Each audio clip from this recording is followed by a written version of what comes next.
దేవుడికి పూజ చేయాలంటే భక్తి ఉంటే సరిపోతుంది. హ్మ్. కానీ మీరెప్పుడు చూసినా ఇలా పట్టు చీరల్లో, తర్వాత మంచి నగలు వేసుకొని, పువ్వులు పెట్టుకొని, పెద్ద జడ వేసుకొని, డాన్సులు వేస్తూ ఒక ఆర్భాటంగా కనిపిస్తూ ఉంటారు. కొంతమంది దీన్ని విమర్శించే వాళ్ళు కూడా లేకపోలేరు. ఉంటారు. అంటే భక్తి ఉంటే చాలు కదా! మనసులో ఇంత అవసరమా ఇదంతా ఏంటి అనే వాళ్ళకి మీరిచ్చే సమాధానం? ఆ! భక్తి ఉంటే అవసరమా అన్నారు. మరి అందరి దగ్గర భక్తి ఉందండి. వాళ్ళు నన్ను విమర్శించారు. నేనెవరిని విమర్శించను. మరి మీరెందుకు ఇలా చేయలేకపోతున్నారు? నేను చేస్తున్నట్టు మీరెందుకు చేయలేకపోతున్నారు? డబ్బు ఖర్చు పెడుతున్నారు అని అంటున్నారు గదా! సరే మీ దగ్గర కూడా ఉన్నాయి గదా! మీరు ఖర్చు పెట్టి చేసి చూపించండి చూద్దాం. అంటే మామూలుగా మాటకి మాట అనుకుందాం. సపోజ్ వాళ్ళకి తెలియక అంటున్నారో, తెలిసి అంటున్నారో కొంతమంది, అందరూ కాదు. నేను చాలామంది బాగా యాక్సెప్ట్ చేస్తారు. తను ఇంట్రెస్ట్గా చేసుకున్నప్పుడు మనం ఏమీ చెయ్యనప్పుడు, మనం ఒక హెల్ప్ కావచ్చు, ఏది మీరు ఏమి చెయ్యనప్పుడు ఒక మాటనే ఈజీగా అనేస్తారు. అది ఎంత హర్టింగ్గా ఉంటుందంటే, మార్నింగ్ లేచిన దగ్గర నుంచి అంత కష్టపడి ఒక ఈవెంట్ చేయడం అంటే చాలా కష్టమైన పని. మనతో చేసే వాళ్ళందరూ అంత కష్టాన్ని ఒక్క మాటతో కొంతమంది తీసేస్తారండి. సరే, దానికి గాడే సమాధానం చెప్తాడు. అంటే కాలం చూస్తూ నన్ను వాళ్ళకే మార్పు వస్తుందిలే, ఫస్ట్ స్టార్టింగే కదా, అలా అర్థం అవ్వదు ఎవరికి అని అనుకున్నాం. ఇప్పుడు చాలామంది రియలైజ్ అయ్యారు. ఫస్ట్ పాలాభిషేకం టెలికాస్ట్ అయినప్పుడు అందరు అలాగే అనుకున్నారు. తర్వాత ఇప్పుడు ఎవరు అంతగా అనట్లేదు. కానీ చెయ్యాలి. కట్టుబొట్టు మీరు అన్నట్టు పట్టు చీర, అమ్మవారికి మనం అమ్మవారిని చేరాలి అంటే మనం కూడా అమ్మవారిలా మారాలి. ఫస్ట్ ఆ అమ్మని చూస్తున్నాం, అమ్మ ఎలా ఉంది, నవ్వుతూ ఎంతో ఎంతో అందంగా ఉంటుంది. మనకిచ్చిన సంప్రదాయం కట్టు బొట్టు, చీర, పువ్వులు, గాజులు, బొట్టు, కనీసం మినిమం ఒక ఆడపిల్ల అయ్యుండి మన సంస్కృతిలో మన సంప్రదాయాల్లో ఇచ్చిన మినిమంని మనం ఎందుకు పెట్టుకోవద్దు? దేవుడి ముందే కదా మనం ఇప్పుడున్న కల్చర్లో, ఇప్పుడు ఫాస్ట్ జనరేషన్లో ఈ ఉన్న హడావుడికి అందరూ వాళ్ళకి వాళ్ళు పని చేసుకోవడమే చాలా కష్టమైపోతుంది. కనీసం నేను ఒక్కటే చెప్తానండి, అందరూ చాలా కష్టపడే ఆడవాళ్ళు ఉన్నారు, వాళ్ళకి టైమింగ్స్ కుదరవు. మినిమం వాళ్ళు రెగ్యులర్గా చేయలేనప్పుడు మన జనరల్గా వచ్చే పూజలు, వ్రతాలు అవి ఉంటాయి కదా, అవి చేసుకుంటూ ఉంటారు కదా. కనీసం నన్ను చూసి ఇలా అవ్వచ్చు అంటే, కొంతమంది తెలియదు, కొంతమంది తెలిసినా అవ్వరు. ఈ రెండిటికి సమాధానం అనమాట. మీరు మినిమం అమ్మ దగ్గర కొంచెం ఇలా మంచిగా చీర కట్టుకొని, నిండుగా పూలు పెట్టుకొని మీరు పూజ చేయండి అనేది మాత్రం నేను ఇంకా లైవ్ అనుకోండి. ఇక్కడ నాకు ఇష్టం. ఫస్ట్ నేను అలా రెడీ అవ్వటం నాకు ఇష్టం. మళ్ళీ ఇలా బయట ఉంటాను రెగ్యులర్గా అంటే అలా ఏముండదు. నార్మల్గానే డ్రెస్సెస్తోనే సింపుల్గానే ఉంటాను. కానీ పూజ విషయానికి వచ్చినప్పుడు మాత్రం ఇంత నిండుగా కూర్చుంటాను. అందుకే సాక్షాత్తు ఆ లక్ష్మీదేవి వచ్చి కూర్చుందా అన్నట్టు ఇప్పుడు మీకు ఎలా అనిపిస్తుంది? ఏ ఆడపిల్ల రెడీ అయినా ఇలాగే అనిపిస్తుందండి. కొంతమంది అయినా మారాలి, కొంచెం మన సంప్రదాయాన్ని పట్టించుకోవాలి. మీరు కూడా ఇందాక అన్నారు పూజని ఈవెంట్ పేరుతో మాట్లాడారు. అయితే ఒక పూజని మీరు ఈవెంట్ లాగా ఎందుకు చేస్తున్నారు? పైగా మీది ఏ పూజ చూసినా చాలా కాస్ట్లీగా అనిపిస్తోంది ప్రశాంతి. పేరెంట్స్ నుంచి ఎలా ఉంది సపోర్ట్? ఎందుకంటే చాలా డబ్బు అవసరం పడుతోంది. అందరి దగ్గర డబ్బు ఉంది, అయినా అంతమంది పూజ చేయగలుగుతున్నారా అని మీరు ప్రశ్నించారు. అయినా సరే డబ్బు కావాలి కదా, మీ పేరెంట్స్ వాళ్ళు సపోర్ట్ చేస్తూ ఉంటారా? బాగా చేస్తారండి. పేరెంట్స్ సపోర్ట్ లేనిది నేను లేనండి ఈరోజు. నా పేరెంట్స్, నా సిస్టరు, వీళ్ళంతా సపోర్ట్ ఉంటుంది. ఒకసారి నాకు ఇలా అనిపిస్తుంది అని మా ఇంట్లో నేను చెప్తాను కదా, మేము ఒకేసారి పూజలు చెయ్యమండి. పెద్దదైనా చిన్నదైనా ఒకేసారి చెయ్యం. దీనికంటే బిఫోర్ డిస్కషన్ ఉంటుంది. ఒక పూజ చేసే ముందు ఇలా వస్తుంది, ఇది ఎప్పుడు చేయాలి, అది ఎప్పుడు చేయాలి, ఒక 1 or 2 months నడుస్తుంది. ఇది నడిచిన తర్వాత ఒక రోజు వస్తుంది నాకు, నీకు ఏ రోజు చేయాలనిపిస్తుంది ఈ పూజ అని వాళ్ళు అడుగుతారు నన్ను. నాకు ఇప్పుడు ఏం అనిపించట్లేదు కానీ చెయ్యాలని ఉంది. ఒక్కోసారి నేనే ముందడిగేసినా అది అవ్వదు. కానీ ఆ శివయ్య ఇచ్చిన రోజు ఏదంటే టక్కుమని వారంలో అయిపోద్ది. 3 days ముందు కూడా అయిపోయిన పూజలు ఉన్నాయండి పెద్దవి.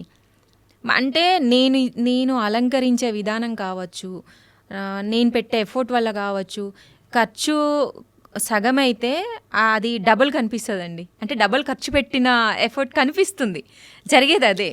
నేను చేసే అలంకరణల వల్ల కూడా ఎక్కువ ఖర్చు కనిపిస్తూ ఉంటుంది. అంటే ఇంత అందంగా కూడా రెడీ చేస్తారా? ఒకవేళ ప్రతిదానికి ఒకే ఖర్చు అనుకుంటారు కదా, ఖర్చు సగం అయితే దానికి నేను 100 times నేను ఎక్కువ ఇస్తానన్నమాట, ఎఫర్ట్ పెడతాను దాని మీద. దానికి కనిపించే వాళ్ళకి ఏమనిపిస్తుంది, ఇంకా గ్రాండ్ లుక్ వస్తుంది కదా. అలా పెద్ద పెద్ద పూజలు ఖర్చులు పెట్టేస్తున్నారు అది ఇది అనుకుంటారు. కానీ అన్నిటికీ ఒక్క ఖర్చు ఉండదు. పాలాభిషేకానికి చాలా ఖర్చు అయింది, దానికి ముందు తర్వాత అంత మినిమం అంటే ఎంత అవ్వాలో అంతే అవుతుంది. ప్రతిదానికి పెట్టుకుంటూ ఉన్నవాళ్ళైనా లేని వాళ్ళైనా అలా చేయరు కదా. మాది కూడా మేము మినిమం చూసుకునే చేస్తాం కదా. ఆ లిమిట్స్ మాకు తెలుసు. ప్రతిదీ కూడా మేము ఎంత చేయాలి, ఎంత చేస్తున్నానో, నేను ఎంత పెట్టాలి అనే క్లారిటీ నా దగ్గర ఉంది. చూసే వాళ్ళకి ఏంటంటే అన్నీ చేసుకుంటూ వెళ్ళిపోతున్నారు అనేసి ఒక మాట అంటారు. వాళ్ళకి అర్థం కాదు కదా. మన ఇంట్లో మన తల్లిదండ్రులు, మా సిస్టరు, మాకు మాత్రమే అర్థం అవుతుంది మేము ఏం చేస్తున్నాము అని చెప్పేసి. వాళ్ళ సపోర్ట్ బాగా ఉంటుందండి నాకు. భక్తి సంగతి ఏమో కానీ మిమ్మల్ని చూడ్డానికి మీ పూజల్ని చూస్తున్నట్టున్నారు. ఎందుకు అంటే అసలు మీ చీరలు అంత బాగుంటాయి, బ్లౌజులు అసలు రెడీ అయ్యే విధానం. అయితే మీ దగ్గర అసలు ఎన్ని పట్టు చీరలు ఉన్నాయి, అలాగే రెడీ అవ్వడం అంటే బాగా ఇష్టమా మీకు? రెడీ అవ్వడం అంటే అందరూ అనుకుంటారు. రీసెంట్గా కూడా చెప్పాను, ఒక ఆవిడ నువ్వు గంటలు గంటలు రెడీ అవుతావు కదా, నువ్వు ఇటు పుల్ల అటు పెడతావా, నువ్వు పూజలు చేస్తావు బాగానే ఉందమ్మా, కనిపిస్తున్నావు, పూజ వరకే నువ్వు చేస్తావేమో, మిగతా అంతా మీ మమ్మీ అక్క రెడీ చేస్తారేమో అని అడిగారు. నేను నవ్వాను. ఆవిడకి తెలియదు అనమాట, నన్ను చూడలేదు ఆవిడ. ఇక్కడ ఆవిడే హైదరాబాద్ ఆవిడే అడిగారు అనమాట. ఆవిడ ఇంతవరకు పూజలు మామూలుగా యూట్యూబ్లో చూస్తారు కానీ నా లైవ్లో చూడలేదు.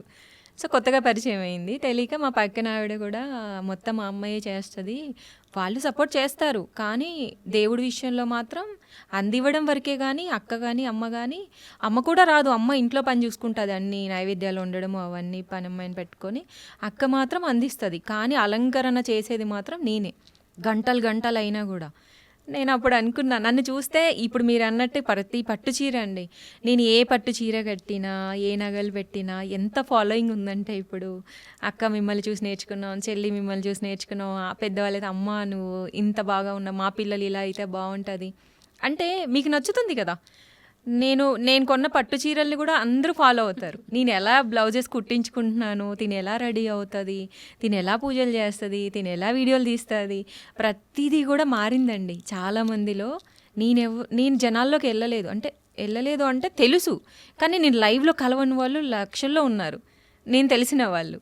వాళ్ళందరూ ఎలా ఫాలో అవుతారు, ఎలా వీడియోస్ చేస్తారు, నేను అన్నీ చూస్తున్నాను యూట్యూబ్లో కానీ ఇన్స్టాలో కానీ.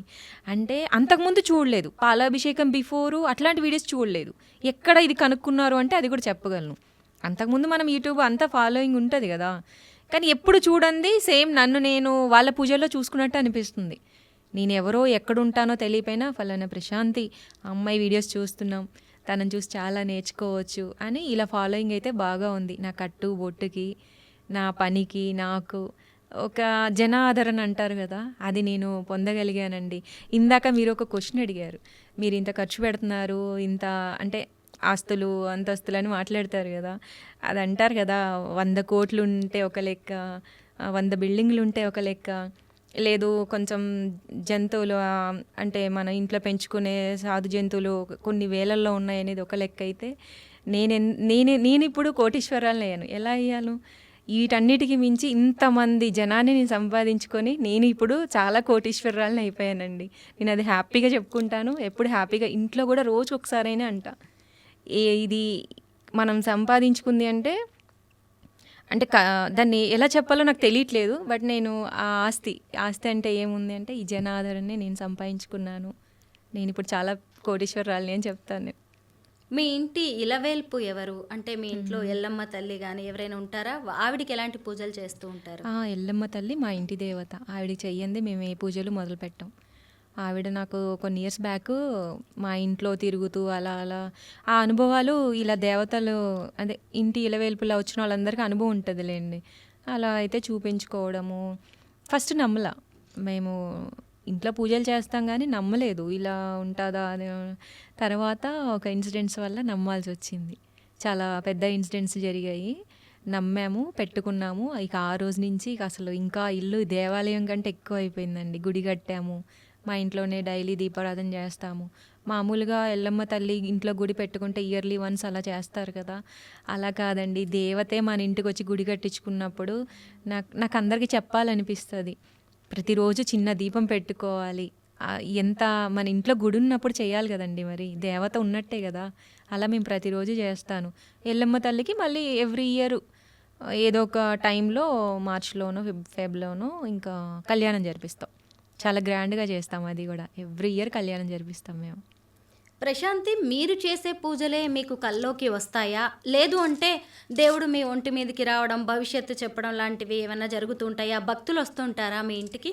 అమ్మవారు ఒంటి మీదకి రావడము అలా జరగదు. నేను దేవుడికి చేస్తున్న సేవ ఇది. అంటే ఇప్పుడు మనము ఏదైనా సపోజ్ మనకి ఏదైనా అవసరం అవుతుందండి. ఇప్పుడు ఉన్న జనరేషన్లో ఏం చేస్తున్నారు, యూట్యూబ్ ఓపెన్ చేసి అరే ఫలానా దానికి రెమెడీ ఏంటి, ఫలానా దానికి సొల్యూషన్ ఏంటి, లేదా ఎక్కడే గుళ్ళు ఉన్నాయి, లేదా ఎక్కడ ఏం జరుగుతుంది అనేది. అలాగే నా పూజలు, ఒక సొసైటీకి నా పూజలు చూడండి, మీరు నేర్చుకోండి, మీరు చూడాలి, నెక్స్ట్ జనరేషన్కి ఉపయోగపడుతుంది. మినిమం ఇప్పుడున్న వాళ్ళు కూడా చేసుకోవాలి వాళ్ళ పిల్లలు అని ఆలోచించుకునేవాళ్ళు, లేదా చెయ్యాలి అని బద్దకించేవాళ్ళు, వీళ్ళందరికీ కూడా ఒక విముక్తి అనమాట. కనీసం అట్లీస్ట్ మీరు చూసి ఇంత చేయమని నేను చెప్పట్లేదు, మినిమం ఒక గాడ్కి దగ్గరగా వెళ్తే ఎలా ఉంటుంది అనేది నేను చూపించాలి అనేది అయితే అది నా సంకల్పం మెయిన్. నేను చేసుకునేది నా ఇష్టంగానే చేసుకుంటున్నాను. ఆ ఇష్టంగా చేసుకునేది నేను ఎందుకు చూపించకూడదు? అందరికీ చూపించాలి కదా. ఇంత మంచి పూజలు జరుగుతున్నప్పుడు అందరు చూస్తే తప్పేంటి? చూడండి, హ్యాపీగా మీరు నేర్చుకోండి, మీకు టైం ఉన్నప్పుడే చేసుకోండి. అంతేగాని ఇలా అమ్మవారు వచ్చేస్తుందని ఇంకోటని కొన్ని నేను విన్నానండి, కొంచెం హట్ అనిపిస్తుంది.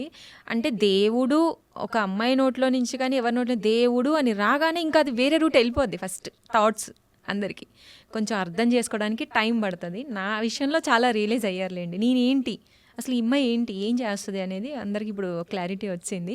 కొంతమంది ఎక్కడో కొంచెం వాళ్ళు ఇంటికి వస్తారండి చాలామంది.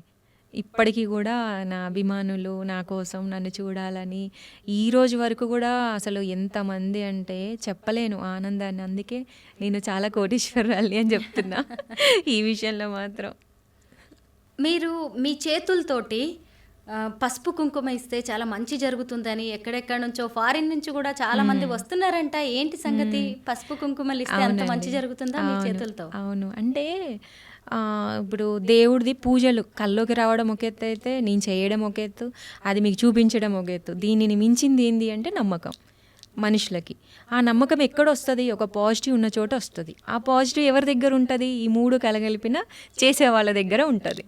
అంటే నేను ఈ మూడు మెయింటైన్ చేస్తున్నాను. దేవుడితో కలలు రావడము, నేను చెయ్యడము, చూపించడము, ఈ మూడు కలబోసి ఉన్న నాలో ఒక శక్తి అనేది ఆటోమేటిక్గా ఫామ్ అవుతుంది.